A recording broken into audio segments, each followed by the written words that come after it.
ये बात तो तुम नहीं गई थी हमसे। चुप, मुंह नहीं खोलोगे तुम, और तुम्हारे सवालों बिना सवाल पूछा जवाब देंगे। तुम्हारा पहला सवाल, क्या हम तुम पे भरोसा करते? तो इसका जवाब है हाँ, तुम पे बहुत भरोसा करते हैं रज्जी। इस दुनिया में जिस इंसान पे हम सबसे ज्यादा भरोसा करते हैं वो तुम हो। सबसे ज्यादा जिस पे यकीन करते हैं वो तुम हो। तुम्हारा दूसरा सवाल, ये सब तमाशा हो रहा था तो हमने तुम्हारी साइड क्यों नहीं ली? मोगरा भाभी का सच जानते हुए। तो ये बताइए, लड्डुओं का डब्बा हमारे बाएं हाथ में था कि दाएं हाथ में? याद होगा ना आपको? अच्छा नहीं तो ये बता दीजिए कि लड्डू हमने नर्मदा भाभी का गला पकड़ के उनको जबरदस्ती खिलाए थे या फिर उनके बाल पकड़ के? ये भी याद नहीं आ रहा आपको? याद आना चाहिए था ना। पता है क्यों? कि आपने ऐसा कुछ देखा ही नहीं। वो की बीवी ने आपको पट्टी पढ़ाई, ब्रेन वॉश किया मोगरा ने आपको। रज्जी, मोगरा पे झूठी इल्जाम मत ला। भले हमने तुम्हें नर्मदा को जबरदस्ती लड्डू खिलाते हुए ना देखा हो, लेकिन तुम्हारा उस वक्त पे वहाँ होना, तुम्हारे हाथ पे लड्डू होना, ये साबित करता है तुम्हारा गुनाह। आशा दादा, अदालत में ना आरोपियों को कहा जाता है कि भगवान की शपथ लेकर बोलो कि जो बोल रहे हो सच बोल रहे हो। आप इस घर के लिए ईश्वर की वो शपथ थी, ये आपके एक बयान ने हमें सबकी नजरों में मुजरिम बना दिया। ऐसे रहना, अपना ध्यान रखो। कोई भी बात हो तो फटाक से में फोन करना। दौड़े दौड़े आएंगे हम सीधा, ठीक है? जाओ, मोगरा को पता चल गया तुम्हारा भी जीना मुश्किल कर देगी। मोगरा ना, नहीं तुम जाओ, हम ठीक है। मोगरा, तुम पानी पी रही हो? आज हरियाली तीज है, सुहागन अपने पति के लिए व्रत रखती है, तुम माशू के लिए व्रत नहीं रखना चाहती? सॉरी मम्मी जी, अच्छा हुआ आपने याद दिला दिया, आपने हमें पाप करने से बचा लिया, थैंक यू। क्या रज्जी को घर से निकालने वाली मोगरा की खुशी ज्यादा देर टिकने वाली है? क्या आशीष के झूठ के पीछे छुपा सच अब सबके सामने आएगा? आखिर रज्जी को एआई जैसी आवाज में कॉल करने वाला शख्स कौन है और वो नर्मदा से उसका रिश्ता ठीक करने की बात क्यों कर रहा है?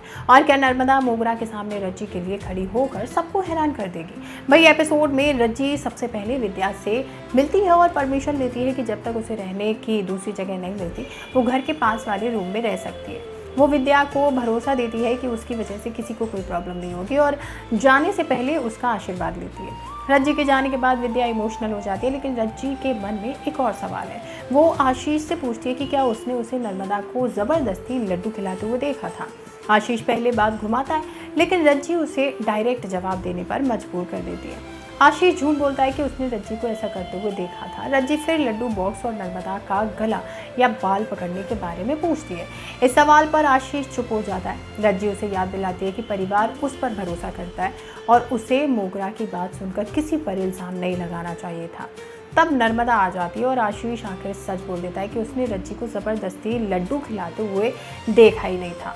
फिर भी वो रज्जी को मोगरा की वाइफ को गलत तरह से फंसाने का दोष देता है और कहता है कि घर के हालात ख़राब हैं, इसीलिए रज्जी को हंगामा बंद कर देना चाहिए। ये सुनकर रज्जी टूट जाती है और आंसुओं के साथ घर से चली जाती है। उधर मोगरा लाजवती को फ़ोन करके बताती है कि रज्जी को घर से निकालने का प्लान सक्सेसफुल हो गया।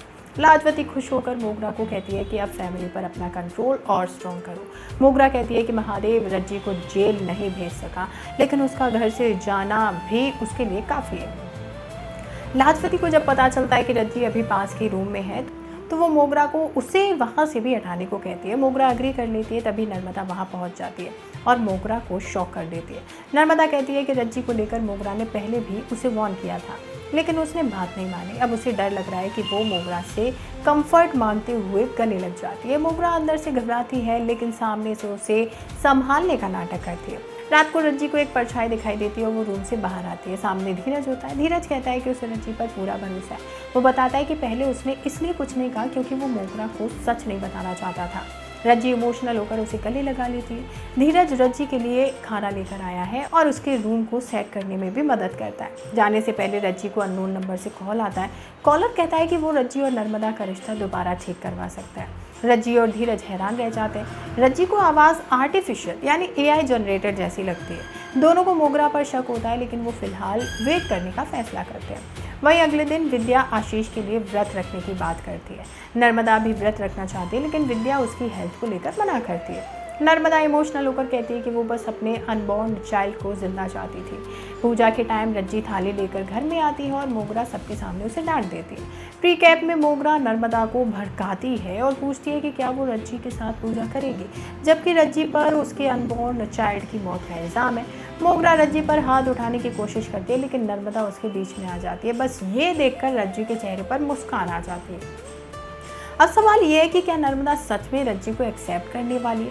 क्या मोगरा की साजिश उसी के खिलाफ जाने वाली है? और अननोन कॉलर का असली मकसद क्या है? जानने के लिए चैनल को सब्सक्राइब कर लीजिए ताकि आने वाला एपिसोड आपसे बिल्कुल मिस ना हो।